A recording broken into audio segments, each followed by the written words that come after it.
मेरे प्यारे देशवासियों, नमस्कार। मानसून के इस मौसम में प्राकृतिक आपदाएं देश की कसौटी कर रही हैं। पिछले कुछ हफ्तों में हमने बाढ़ और भूस्खलन का बड़ा कहर देखा है। कहीं घर उजड़ गए, कहीं खेत डूब गए, परिवार के परिवार उजड़ गए। पानी के तेज बहाव में कहीं पुल बह गए, सड़कें बह गई, लोगों का जीवन संकट में फंस गया। इन घटनाओं ने हर हिंदुस्तानी को दुखी किया है। जिन परिवारों ने अपने प्रियजन खोए, उनका दर्द हम सबका दर्द है। जहां भी संकट आया, वहां के लोगों को बचाने के लिए हमारे एनडीआरएफ, एसडीआरएफ के जवान, अन्य सुरक्षा बल, हर कोई दिन रात जुटे रहे। जवानों ने तकनीक का सहारा भी लिया है। थर्मल कैमरे, लाइव डिटेक्टर, स्नीफर डॉग्स और ड्रोन सर्विलेंस ऐसे अनेक आधुनिक संसाधनों के सहारे राहत कार्य में तेजी लाने की भरपूर कोशिश की गई। इस दौरान हेलीकॉप्टर से राहत सामग्री पहुंचाई गई, घायलों को एयरलिफ्ट किया गया। आपदा की घड़ी में सेना मददगार बनकर सामने आई। स्थानीय लोग, सामाजिक कार्यकर्ता, डॉक्टर, प्रशासन, संकट की इस घड़ी में सभी ने हर संभव प्रयास किया। मैं ऐसे हर नागरिक को हृदय से धन्यवाद देता हूं, जिन्होंने इस कठिन समय में मानवीयता को सबसे ऊपर रखा हुआ है। मेरे प्यारे देशवासियों, बाढ़ और बारिश की इस तबाही के बीच जम्मू कश्मीर ने दो बहुत खास उपलब्धियां भी हासिल की हैं। इन पर ज्यादा लोगों का ध्यान नहीं गया, लेकिन जब आप उन उपलब्धियों के बारे में जानेंगे तो आपको बहुत खुशी होगी। जम्मू कश्मीर के पुलवामा के एक स्टेडियम में रिकॉर्ड संख्या में लोग इकट्ठा हुए। यहाँ पुलवामा का पहला डे नाइट क्रिकेट मैच खेला गया। पहले ये होना असंभव था, लेकिन अब मेरा देश बदल रहा है। ये मैच रॉयल प्रीमियर लीग का हिस्सा है, जिसमें जम्मू कश्मीर की अलग अलग टीमें खेल रही हैं। इतने सारे लोग, खासकर युवा, पुलवामा में रात के समय हजारों की तादाद में क्रिकेट का आनंद लेते हुए, ये नजारा वाकई देखने लायक था। साथियों, दूसरा आयोजन जिसने ध्यान खींचा वो है देश में हुआ पहला खेलो इंडिया वाटर स्पोर्ट्स फेस्टिवल, और वो भी श्रीनगर की डल झील पर हुआ। सचमुच ऐसा उत्सव आयोजित करने के लिए ये कितनी खास जगह है। इसका उद्देश्य है जम्मू कश्मीर में वाटर स्पोर्ट्स को और लोकप्रिय बनाना। इसमें पूरे भारत से 800 से अधिक एथलीट्स ने हिस्सा लिया।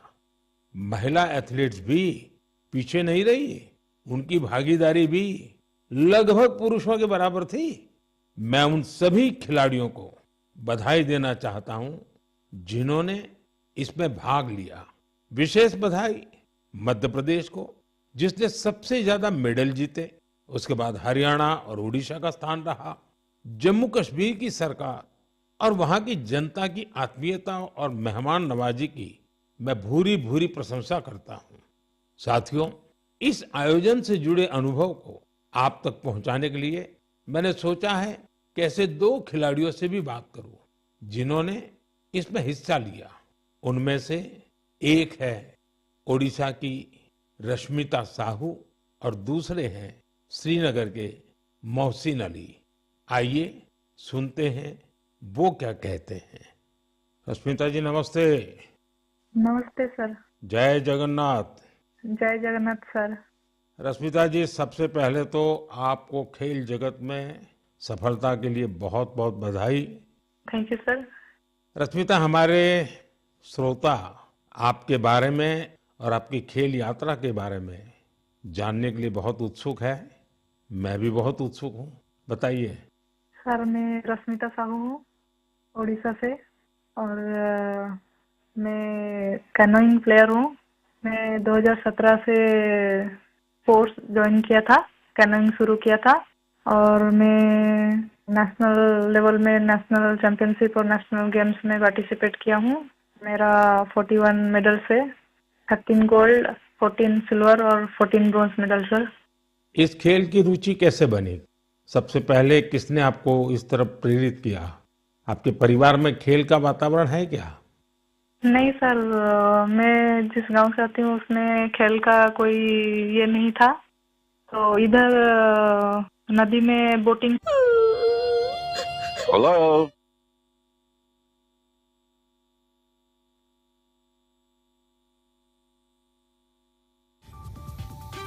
कहा गया कि मानवता की मददगारों का शुक्रिया।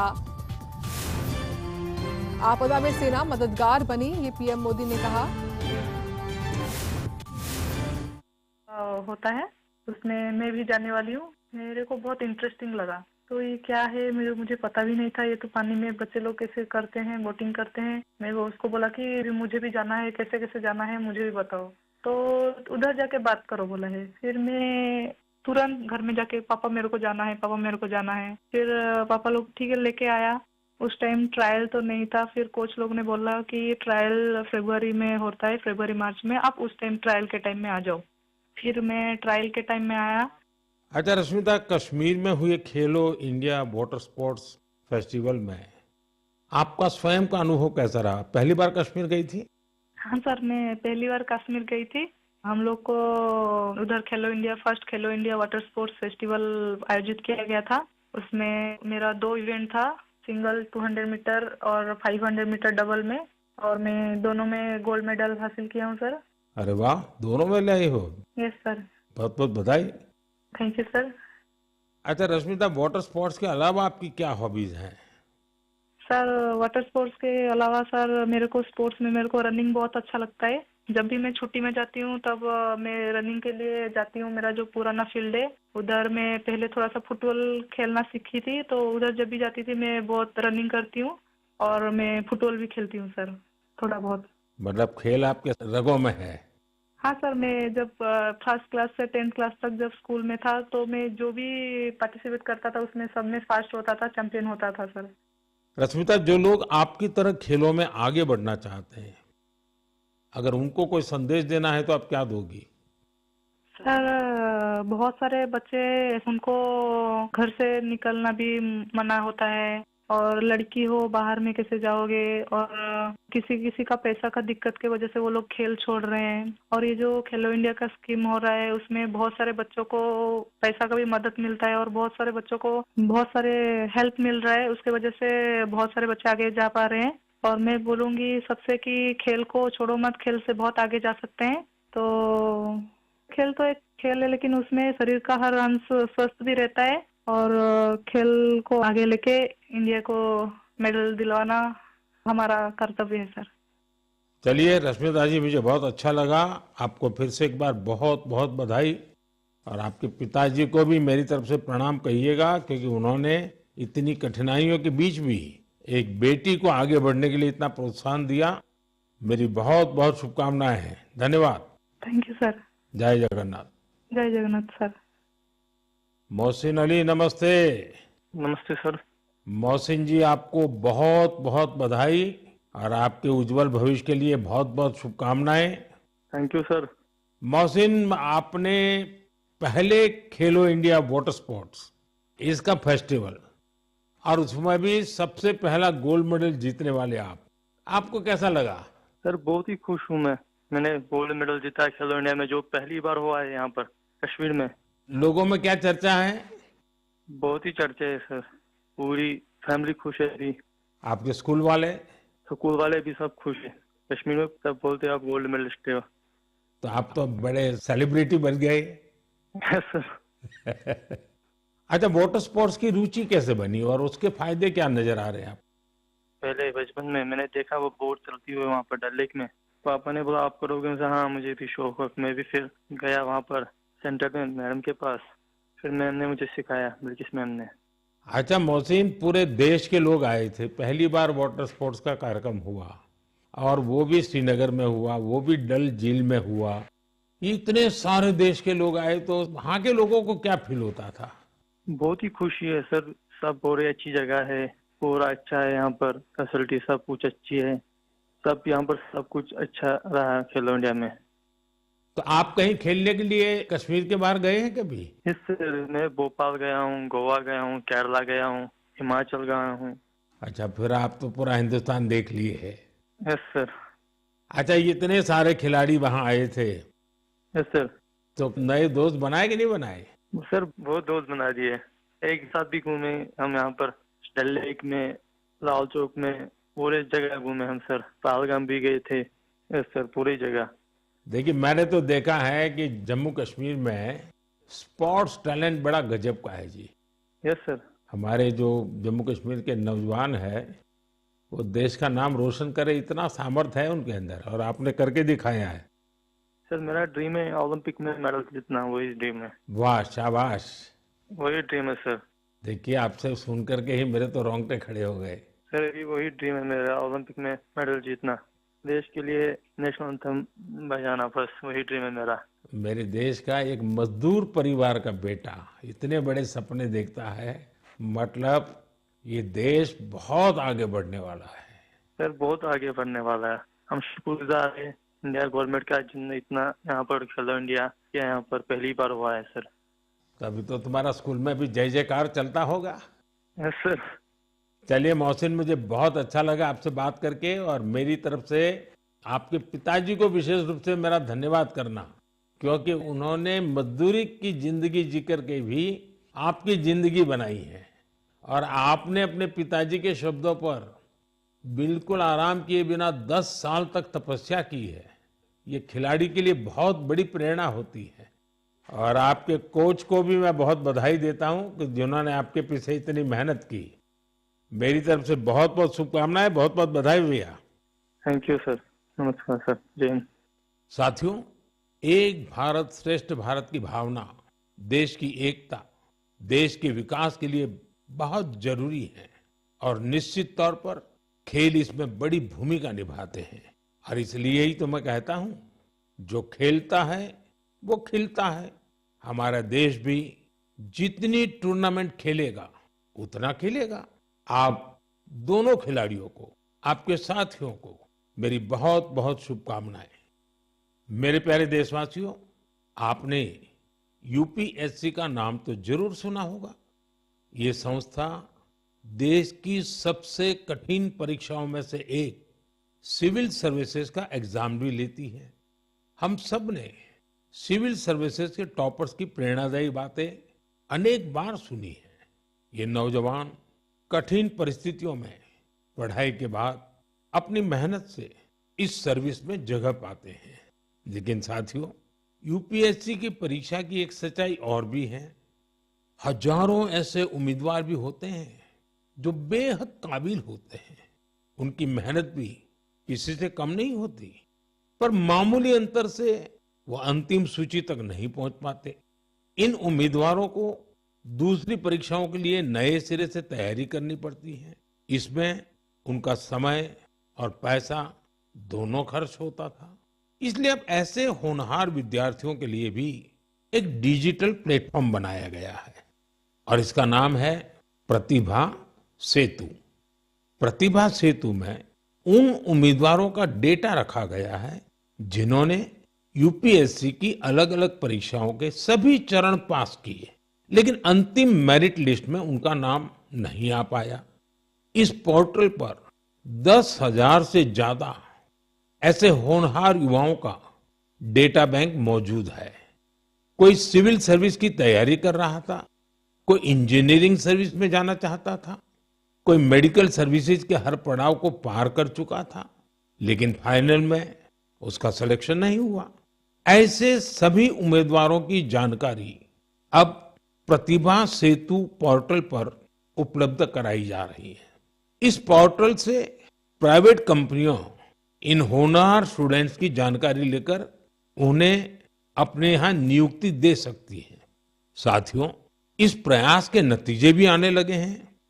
सैकड़ों उम्मीदवारों को इस पोर्टल की मदद से तुरंत नौकरी मिली है, और वो युवा जो मामूली अंतर से रुक गए थे, अब नए आत्मविश्वास के साथ आगे बढ़ रहे हैं। मेरे प्यारे देशवासियों, आज पूरी दुनिया का ध्यान भारत की तरफ है। भारत में छिपी संभावनाओं पर दुनिया भर की नजर है। इसी से जुड़ा एक सुखद अनुभव मैं आपसे साझा करना चाहता हूं। आपको पता है कि आजकल पॉडकास्ट का बहुत फैशन है। विभिन्न विषयों से जुड़े पॉडकास्ट को भांति भांति के लोग देखते और सुनते हैं। बीते दिनों मैं भी कुछ पॉडकास्ट में शामिल हुआ था। ऐसा ही एक पॉडकास्ट दुनिया के बहुत फेमस पॉडकास्टर लैक्स फ्रीडमैन के साथ हुआ था। उस पॉडकास्ट में बहुत सारी बातें हुई और दुनिया भर के लोगों ने उसे सुना भी। और जब पॉडकास्ट पर बात हो रही तो बातों बातों में ऐसे ही मैंने एक विषय उठाया था। जर्मनी के एक खिलाड़ी ने उस पॉडकास्ट को सुना और उसका ध्यान मैंने उसमें जो बात बताई थी उस पर केंद्रित हो गया। उन्होंने उस टॉपिक से इतना कनेक्ट किया कि पहले उन्होंने उस टॉपिक पर रिसर्च की और फिर जर्मनी में भारतीय दूतावास से संपर्क किया और उन्होंने चिट्ठी लिखकर बताया कि वो उस विषय को लेकर भारत से जुड़ना चाहते हैं। आप सोच रहे होंगे कि मोदी जी ने पॉडकास्ट में ऐसा कैसा विषय कह दिया जो जर्मनी के खिलाड़ी को प्रेरित कर गया। ये कौन सा विषय था? मैं आपको याद कराता हूं। मैंने पॉडकास्ट में बातों बातों में मध्य प्रदेश के शहडोल के फुटबॉल के क्रेज से जुड़ा एक गांव का वर्णन किया था। दरअसल 2 साल पहले मैं शहडोल गया था। वहां के फुटबॉल प्लेयर से मिला था। पॉडकास्ट के दौरान एक सवाल के उत्तर में मैंने शहडोल के फुटबॉल खिलाड़ियों का भी जिक्र किया था।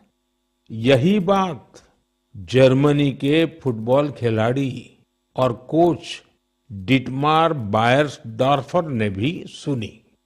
शहडोल के युवा फुटबॉल खिलाड़ियों की लाइफ जर्नी ने उन्हें बहुत प्रभावित और प्रेरित किया। सही में किसी ने कल्पना भी नहीं की थी कि वहां के प्रतिभाशाली फुटबॉल खिलाड़ी दूसरे देशों का ध्यान अपनी ओर आकर्षित करेंगे। अब जर्मनी के इस कोच ने शहडोल के कुछ खिलाड़ियों को जर्मनी की एक एकेडमी में ट्रेनिंग देने की पेशकश की है। इसके बाद मध्य प्रदेश की सरकार ने भी उनसे संपर्क किया है। जल्द ही शहडोल के हमारे कुछ युवा साथी ट्रेनिंग कोर्स के लिए जर्मनी जाएंगे। मुझे यह देखकर भी बहुत आनंद आता है कि भारत में फुटबॉल की लोकप्रियता निरंतर बढ़ रही है। मैं फुटबॉल प्रेमियों से आग्रह करता हूं कि जब समय मिले वे शहडोल जरूर जाएं और वहां हो रहे स्पोर्टिंग रिवॉल्यूशन को करीब से देखें। मेरे प्यारे देशवासियों, सूरत में रहने वाले जितेंद्र सिंह राठौड़ के बारे में जानकर आपको बहुत सुखद एहसास होगा। मन गर्व से भर जाएगा। जितेंद्र सिंह राठौड़ एक सिक्योरिटी गार्ड है और उन्होंने एक ऐसी अद्भुत पहल की है जो हर देशभक्त के लिए बहुत बड़ी प्रेरणा है। पिछले कुछ वर्षों से वो उन सभी जवानों के बारे में जानकारियां जुटा रहे हैं जिन्होंने भारत माता की रक्षा में अपने प्राण न्योछावर किए हैं। आज उनके पास प्रथम विश्व युद्ध से लेकर अब तक शहीद हुए हजारों वीर जवानों के बारे में जानकारियां मौजूद है। उनके पास शहीदों की हजारों तस्वीरें भी हैं। एक बार एक शहीद के पिता की कही गई बातें उनके हृदय को छू गई। शहीद के पिता ने कहा था, बेटा गया तो क्या हुआ, वतन तो सलामत है ना। इस एक बात ने जितेंद्र सिंह जी के मन में देशभक्ति का एक अद्भुत जुनून भर दिया। आज वो कई शहीदों के परिवारों के संपर्क में है। उन्होंने करीब 2500 शहीदों के माता पिता के चरणों की मिट्टी भी अपने पास लाकर रखी है। ये सशस्त्र बलों के प्रति उनके गहरे प्रेम और जुड़ाव का जीवंत उदाहरण है। जितेंद्र जी का जीवन हमें देशभक्ति की वास्तविक सीख देता है। मेरे प्यारे देशवासियों, आजकल आपने देखा होगा अक्सर घर की छतों पर, बड़ी इमारतों पर, सरकारी दफ्तरों में सोलर पैनल चमकते हुए दिखाई देते हैं। लोग अब इसके महत्व को समझ रहे हैं और खुले मन से अपना रहे हैं। हमारे देश पर सूर्यदेव की इतनी कृपा है, तो क्यों न उनकी दी हुई उस ऊर्जा का पूरा उपयोग करें। साथियों, सोलर पावर से किसानों की जिंदगी भी बदल रही है। वही खेत, वही मेहनत, वही किसान, लेकिन अब मेहनत का फल कहीं ज्यादा है। ये बदलाव आ रहा है सोलर पंप से और सोलर राइस मिल से।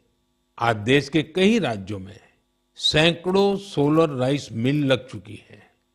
इन सोलर राइस मिलों ने किसानों की आय के साथ ही उनके चेहरे की रौनक भी बढ़ा दी है। साथियों, बिहार की देवकी जी ने सोलर पंप से गांव की किस्मत बदल दी है। मुजफ्फरपुर के रतनपुरा गांव के रहने वाली देवकी जी को लोग अब प्यार से सोलर दीदी कहते हैं। देवकी जी, उनका जीवन आसान नहीं था। कम उम्र में शादी हो गई, छोटा सा खेत, 4 बच्चों की जिम्मेदारी और भविष्य की कोई साफ तस्वीर नहीं। लेकिन उनका हौसला कभी टूटा नहीं। वो एक सेल्फ हेल्प ग्रुप से जुड़ी और वहीं उन्हें सोलर पंप के बारे में जानकारी मिली। उन्होंने सोलर पंप के लिए प्रयास शुरू किए और उसमें सफल भी रही। सोलर दीदी के सोलर पंप ने इसके बाद जैसे गांव की तस्वीर ही बदल दी। जहां पहले कुछ एकड़ में जमीन की सिंचाई हो पाती थी, अब सोलर दीदी के सोलर पंप से 40 एकड़ से ज्यादा क्षेत्र में पानी पहुंच रहा है। सोलर दीदी के इस अभियान में गांव के दूसरे किसान भी जुड़ गए हैं। उनकी फसलें हरी भरी होने लगी हैं, आमदनी बढ़ने लगी। साथियों, पहले देवकी जी की जिंदगी 4 दीवारी के भीतर सिमटी हुई थी, लेकिन आज वो पूरे आत्मविश्वास से अपना काम कर रही है। सोलर दीदी बनकर पैसे कमा रही है और सबसे दिलचस्प बात की, वो क्षेत्र के किसानों से यूपीआई के जरिए पेमेंट लेती है। अब पूरे गांव में उन्हें बहुत सम्मान से देखा जाता है। उनकी मेहनत और दूरदर्शिता ने दिखा दिया है कि सौर ऊर्जा सिर्फ बिजली का साधन नहीं है, बल्कि ये गांव-गांव में नई रोशनी लाने वाली एक नई शक्ति भी है। मेरे प्यारे देशवासियों, 15 सितंबर को भारत के महान इंजीनियर मोक्षगुंडम विश्वेश्वरैया जी का जन्मदिन होता है। उस दिन को हम इंजीनियर्स डे के रूप में मनाते हैं। मुस्कुराए लड़खड़ाए जिंदगी। श्री मोदी की ओर से बताया जा रहा है कि आगामी 15 सितंबर को इंजीनियर्स डे है। साथ ही इस दौरान उन्होंने बताया कि पुलवामा में डे नाइट क्रिकेट मैच हुआ। पुलवामा में मैच बदलते भारत की तस्वीर जो है वो देखी। ये तमाम जानकारियां पीएम मोदी ने दी हैं। बाढ़ और भूस्खलन पे भी पीएम ने बात की है कि काफी नुकसान हुआ, मानसून के समय प्राकृतिक आपदा आई। हमारे उन विश्वकर्मा बंधुओं को भी समर्पित है जो पारंपरिक शिल्प, कौशल और ज्ञान विज्ञान को अनवरत एक पीढ़ी से दूसरी पीढ़ी तक पहुंचा रहे हैं। हमारे सुतार, लोहार, सोनार, कुम्हार, मूर्तिकार, बढ़ई मिस्त्री हमेशा से भारत की समृद्धि की बुनियाद रहे हैं। हमारे इन विश्वकर्मा बंधुओं की मदद के लिए ही सरकार ने विश्वकर्मा योजना भी चलाई है। साथियों, अब मैं आपको एक ऑडियो रिकॉर्डिंग सुनाना चाहता हूं। तो ये जो मानपत्र में आपने लिखा है, इस स्टेटों के बारे में मैंने जो कुछ किया या हैदराबाद के बारे में हमारी गवर्नमेंट ने जो कुछ किया, ठीक है किया, लेकिन आप जानते हैं कि हैदराबाद का किस्सा इस तरह से हमने किया, उसमें कितनी मुसीबत हुई। सब स्टेटों के साथ, सब प्रिंसेस के साथ हमने वायदा दिया था कि भाई कोई प्रिंस का, कोई राजा का हम अलग फैसला नहीं करेंगे, सबका एक हिसाब जैसे सबका होता है ऐसा उनका भी। लेकिन उनके लिए हमने वहां तक अलग समझौता किया। साथियों, ये आवाज लौह पुरुष सरदार वल्लभ भाई पटेल की है। हैदराबाद की घटनाओं पर उनके स्वर में जो पीड़ा है, उसे आप महसूस कर सकते हैं। अगले महीने सितंबर में हम हैदराबाद लिबरेशन डे भी मनाएंगे। ये वही महीना है जब हम उन सभी वीरों के साहस को याद करते हैं जिन्होंने ऑपरेशन पोलो में हिस्सा लिया था। आप सबको मालूम है कि जब अगस्त 1947 में भारत को आजादी मिली तो हैदराबाद अलग ही स्थिति में था। निजाम और रजाकारों के अत्याचार दिन ब दिन बढ़ते जा रहे थे। तिरंगा फहराने या वंदे मातरम कहने पर भी मौत के घाट उतार दिया जाता था। महिलाओं और गरीबों पर अत्याचार किए जाते थे। उस समय बाबा साहब आम्बेडकर ने भी चेतावनी दी थी कि ये समस्या बहुत बड़ी बनती जा रही है। आखिरकार सरदार पटेल ने मामले को अपने हाथ में लिया। उन्होंने सरकार को ऑपरेशन पोलो शुरू करने के लिए तैयार किया। रिकॉर्ड समय में हमारी सेनाओं ने हैदराबाद को निजाम की तानाशाही से आजाद कराया और उसे भारत का हिस्सा बनाया। पूरे देश ने इस सफलता का उत्सव मनाया। मेरे प्यारे देशवासियों, आप दुनिया के किसी भी कोने में चले जाएं, वहां आपको भारतीय संस्कृति का प्रभाव देखने को जरूर मिलेगा। और ये प्रभाव केवल दुनिया के बड़े शहरों तक सीमित नहीं है, बल्कि इसे छोटे छोटे शहरों में भी देखा जा सकता है। इटली के एक छोटे से शहर कैंप रोतोंडो में ऐसा ही देखने को मिला है। यहाँ महर्षि वाल्मीकि जी की प्रतिमा का अनावरण किया गया। इस कार्यक्रम में वहां के स्थानीय मेयर सहित क्षेत्र के अनेक अहम व्यक्ति भी शामिल हुए। कैंप रोतोंडो में रहने वाले भारतीय मूल के लोग महर्षि वाल्मीकि जी की प्रतिमा लगने से बहुत खुश हैं। महर्षि वाल्मीकि के संदेश हम सभी को बहुत प्रेरित करते हैं। साथियों, इस महीने की शुरुआत में कनाडा के मिसिसागा में प्रभु श्री राम की 51 फीट ऊंची प्रतिमा का भी अनावरण किया गया है। इस आयोजन को लेकर लोगों में बहुत उत्साह था। सोशल मीडिया पर प्रभु श्री राम की भव्य प्रतिमा के वीडियोज खूब शेयर किए गए। साथियों, रामायण और भारतीय संस्कृति के प्रति ये प्रेम अब दुनिया के हर कोने में पहुंच रहा है। रूस में एक मशहूर स्थान है व्लादिवोस्तोक। बहुत से लोग इसको ऐसी जगह के रूप में जानते हैं जहां सर्दियों में तापमान -20 से -30 डिग्री सेल्सियस तक गिर जाता है। इस महीने व्लादिवोस्तोक में एक अनूठी प्रदर्शनी लगी। इसमें रूसी बच्चों द्वारा रामायण की अलग अलग थीम पर बनाई गई पेंटिंग्स को भी शोकेस किया गया। यहाँ पर एक कंपटीशन का भी आयोजन हुआ। दुनिया के अलग अलग हिस्सों में भारतीय संस्कृति के प्रति बढ़ती जागरूकता देखकर वाकई बहुत प्रसन्नता होती है। मेरे प्यारे देशवासियों, मन की बात में इस बार इतना ही। इस समय देश भर में गणेश उत्सव की धूम है। आने वाले दिनों में बहुत सारे त्योहारों की रौनक होगी। उन त्योहारों में आपको स्वदेशी की बात कभी भी भूलनी नहीं है। उपहार वही जो भारत में बना हो, पहनावा वही जो भारत में बुना हो, सजावट वही जो भारत में बने सामान से हो, रोशनी वही जो भारत में बनी झालरों से हो, और भी ऐसा बहुत कुछ। जीवन की हर जरूरत में सब कुछ स्वदेशी हो। गर्व से कहो ये स्वदेशी है, गर्व से कहो ये स्वदेशी है, गर्व से कहो ये स्वदेशी है। इस भाव को लेकर हमें आगे चलना है। एक ही मंत्र, वोकल फॉर लोकल। एक ही रास्ता, आत्मनिर्भर भारत। एक ही लक्ष्य, विकसित भारत।